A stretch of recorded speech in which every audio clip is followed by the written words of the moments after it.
you can go on and on. And what they give is the excuse. So you must use the measures other people use. Let nobody tell you Nigeria is a poor country. It's a very rich country. It's a country that can feed itself. Today, Ukraine is at war. But Ukraine sent grain to Nigeria to help them fight hunger. Because we are number 109 hungriest country in the world. You must help to change that. All these territories you're seeing are agricultural field. So they tell you about Sambisa Forest. It's an agricultural field. It's a very simple thing. I don't think it will take you more than 3 hours or 4 hours to drive all through the Sambisa Forest. But I can tell you that if you go to Morocco today, from Casablanca to Port of Tangier, it's about 366 kilometers or thereabout. And it takes you 4.5 hours. And on both sides, all you will see is cultivated land that will feed the people. We can't have such places threatening us. It just shows we don't have competent leaders. We have capacity, we have compassion, we have vision to be able to do anything. And that is where you belong. And that is what you have to do. So I urge you, as we celebrate our founder, you could see what you're celebrating today is vision. And that's leadership. Because if he didn't think about it, he wouldn't be here. So we must change our method. You must embrace to live in a society that you can live. You must choose to do what is right today. You must help us to end this suffering of the people. You must choose to live in peace and adopt meritocracy, competency, all this as a measure of selecting those who you live with, you work with, and serve you. You must look at what will benefit the society. You must think for the interest of everybody. You must work to live in a society that is secure. A society that will care for everybody. And it is not rocket science. Other societies are doing it. But it requires people to change their conception and perception and think in the right ways and use the proper ways of measuring development, not adopting their own, not creating their own sin, where you say, Peter, you're not doing well. He will start shouting at everybody and say, I know what I'm doing, and what I'm doing is right, or you don't know where I made this country, or do you know what I saw when I came? That is not leadership. Leadership is to say, I'm wrong. Let's do the right thing. Because you're wrong. Nobody knows everything except an idiot. Leadership is about listening. It's about living a life that is exemplary so people can see it. You don't live a life that is wrong and refuses to change. A leader must be a learner. He must listen and he must learn and be able to make the right choices and ensure that those are right. 70 years old man.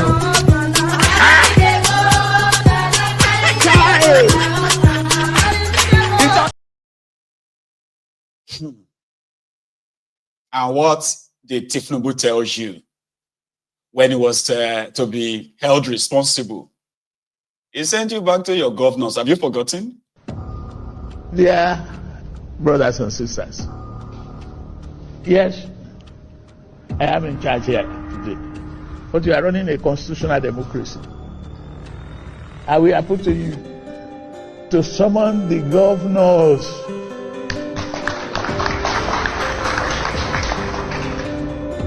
Some of them, call them up. I'm doing my best to improve the revenue of the country and giving them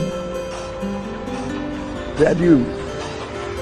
But they must equally be sympathetic to the populace, and they must consider the need of the local people. People reside in the local government. People are in the local community.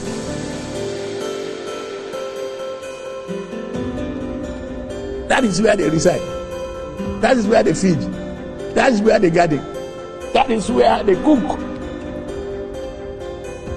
That's where they farm.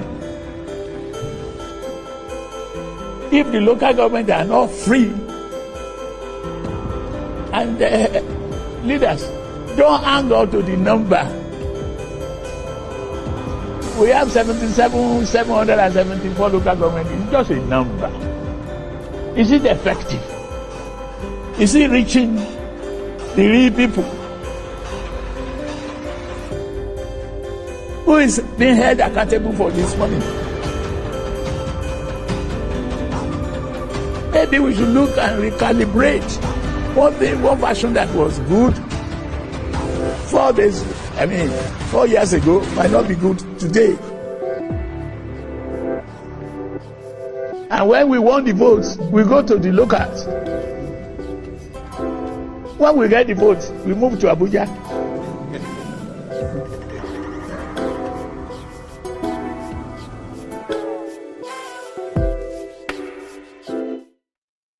Kolu.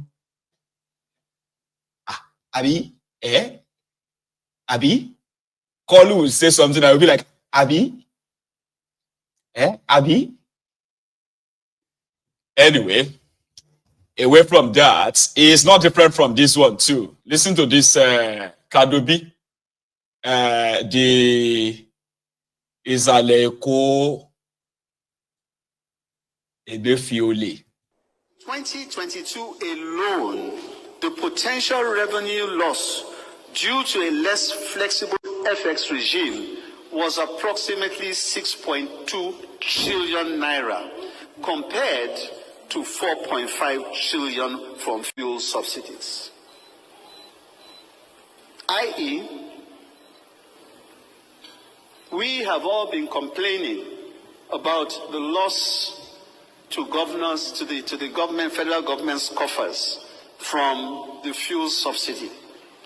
Yet, the subsidy and the losses from the FX regime that we used to have in the past far exceeded that of the fuel. The real elephant in the room was the losses coming from the FX regime. Nuisance Lele. FX regime.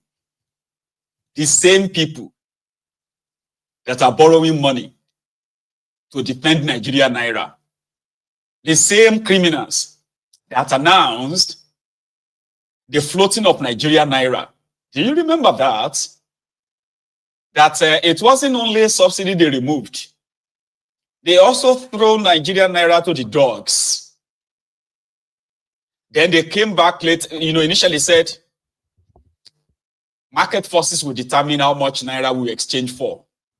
No investment in manufacturing sector, no investment in power sector, no investment in production in Nigeria, but they just threw Nigeria Naira into the bins. By the time people were done with that Nigeria Naira, it lost over 1,500% of its value. Then they started defending it again by using the scarce forex to defend the Naira by saying, you cannot sell the Naira more than this. So you take this dollar, okay? We are going to give you this dollar for 1,300 Naira. You must sell it for 1,310 Naira, okay? And this is a devalued Naira. a devalued naira that is above 1,700 naira. Then you are getting forex. Okay, the forex you are making from, partially the crude and few other places where you are then even borrowing, right? Then you are now giving the dollars at a cheaper, lesser rate so that you can control how much people exchange the naira dollar. Now, you don't have that surplus of dollars until you run out of your stock. And then the naira went back to the trash again. So these guys have spent over $10 billion defending Nigerian naira. This was the money they gave to themselves. So by sharing the money to fuel importers, and themselves, so to say.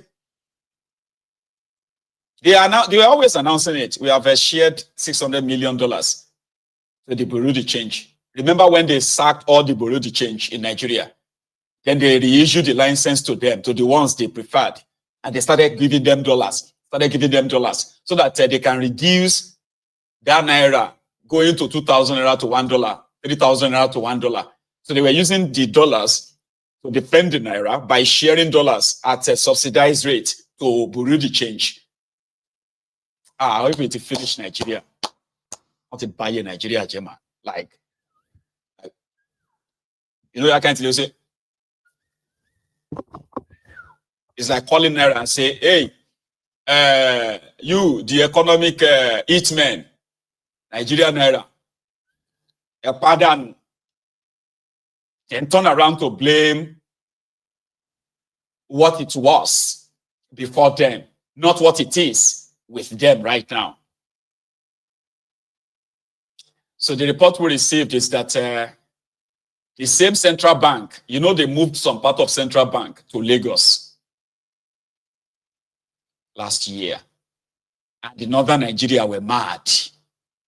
Ali Ndume was like crazy because his daughter works for the central bank. And they said that they were doing it because they were usually in Lagos, not in Abuja, that it was Boko Haram that moved the branch to Abuja. And for efficiency and space, they were returning them to Lagos.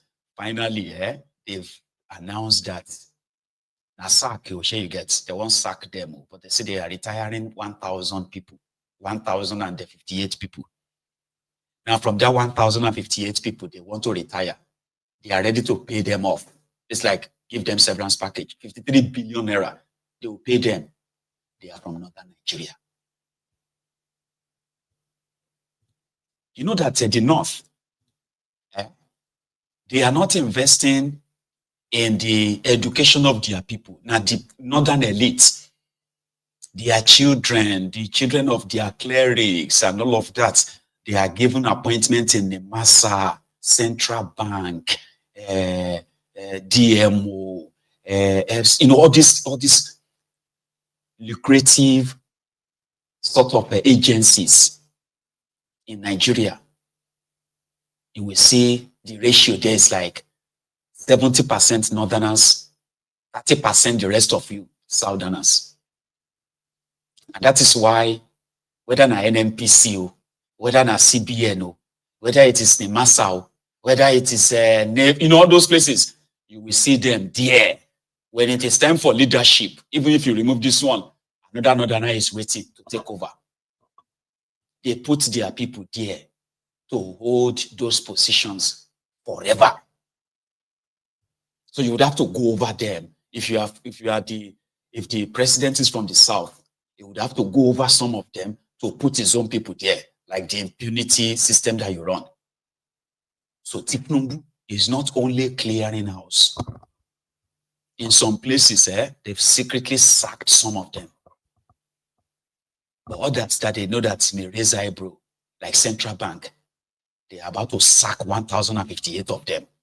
Out of that 1,058, like 900 or so, they are from northern Nigeria, including the children of the powerful politicians, Emir, Sultan, from the northern Nigeria.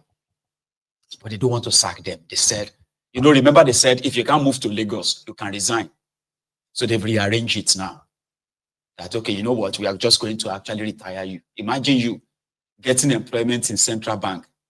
After 3 years, they say, may you retire.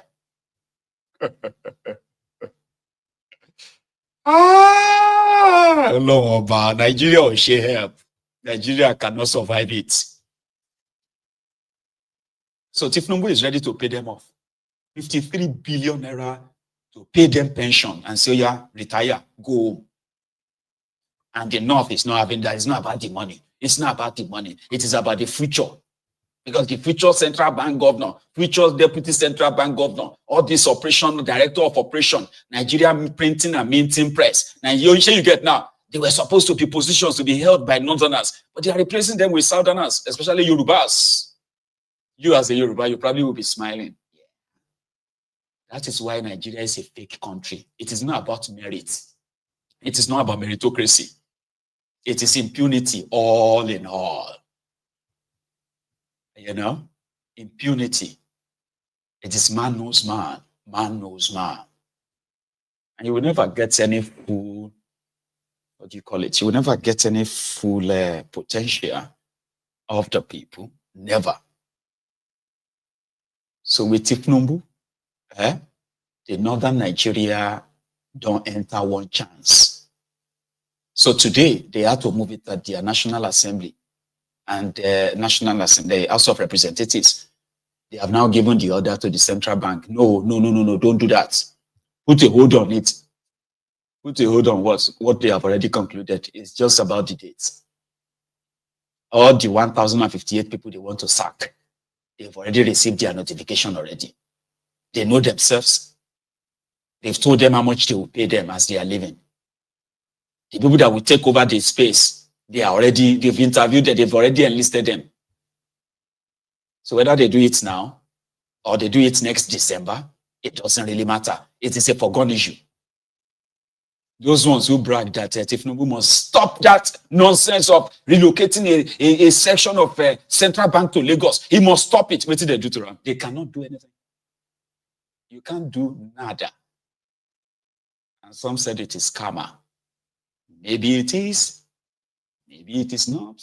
In northern Nigeria right now, it is believed that Tinubu is hated more than the way they despised Egbere Jolantan in 2014, 2015. But it seems that they need to be reminded that Tinubu is not Jonathan. No. The drug lord is different from a university professor or a university lecturer. Jonathan was a university lecturer. Jonathan was still studying in Bayelsa State, in Rivers State Polytechnic, when Tinubu don't they sell and move money for drug heroin traffickers in America. He's a drug lord. So now go better tighten your loins. You have no idea what you are up against, but you go hear him. So yeah, that's what we have been told, that they will have to put it on hold. They cannot go ahead with that plan right now because it's going to affect the future of northern Nigeria. It can't be like Tinubu can't be like the weapon fashioned against the northern Nigeria. Mumu tickets, Muslim ticket can't be like a cost now. And I don't know, I kind of like it. Yoruba says, now the ancient God, they take time to catch person. You know the God of this 21st century, na Kia God. Kia God, Lord, my jet. Right. And that's just a snippet because, you know, it's not really detailed. Okay, in case if you have to see the announcement next week, Monday, or next month, or next whatever, that 1,058 people retired. Some of them never spend up to 5 years in CBN, but they don't retire. They go retire them, but they don't want to call it sack. You know, fair enough, they are going to get paid for a living. They just want to ease them out. And same thing is going to happen in so many agencies, parastatals, ministries, and all of that.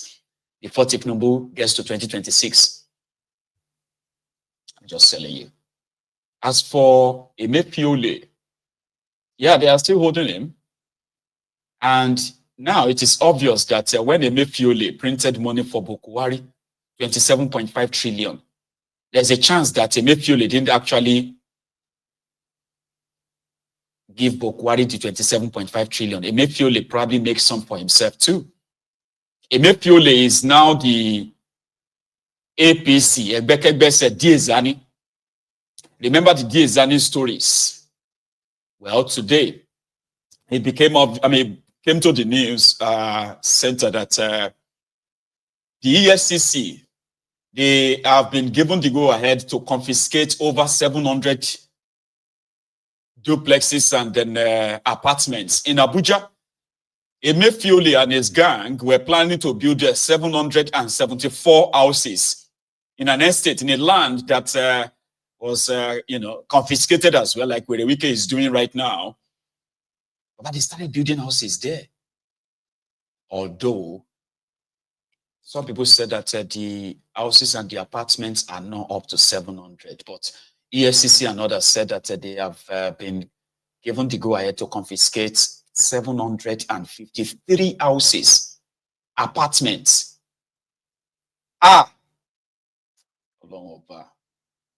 You see, Nigerian criminals are really, really cold-hearted though. Here you get. The same Emefiole moved nearly $10 billion of Nigerian money and gave it to Dangote for this Dangote refinery. And today, nobody is even so sure how much go has Dangote paid back, how much go did Dangote receive. They said that Nigeria would have 40% of Dangote refinery's share. That's 40%. That's a lot. Today, now only 7% or 6% they say Nigeria have in Dangote refinery. Do you even know that? Dangote came out and said, no, it's only 6%, but they were supposed to pay me so to keep for them 20%. But they didn't pay. Since Nigeria didn't pay, and the money they gave me, you'd only buy them 6% shares. So it's only 6%. Did you know that you have 6% shares in Dangote refinery now? It was supposed to be 40% too. But Emefiole came out last year, May 2023, when they went to go and commission uncompleted Dangote refinery in Lagos. Emefiole told the whole world that Dangote has paid back over 70% of the loan, and there is no record that Dangote paid back a dime. He didn't pay back anything. So Emefiole, as he was printing money for Bokuwari, he was printing money for himself, I think. 753 duplexes and apartments that when completed, they were going to sell each one for over 200 million naira. And it is not Nigerian property. 4 companies commissioned by Emefiole got all this money from the Central Bank of Nigeria, and they started the construction of all these duplexes, apartments in Abuja. If this didn't come to public, in 10 years or so time, or 20, Emefiole's children are going to be called estate moguls, property moguls. Abi?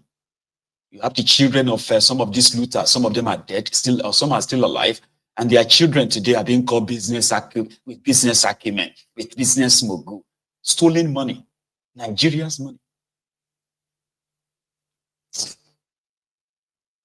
Joy Okwe again in the Arise TV studio, they had this chat around it, and the credit for this clip also goes to them, Arise TV. Listen.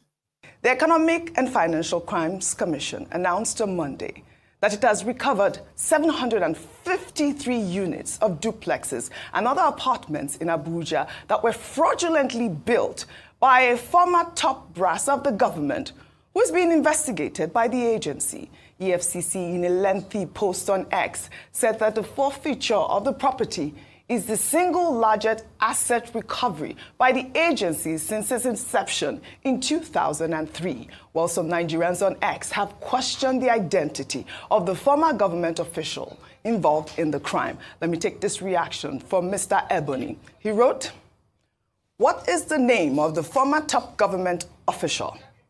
Which ministry, department, or agency did he head? At what period in time did he head the government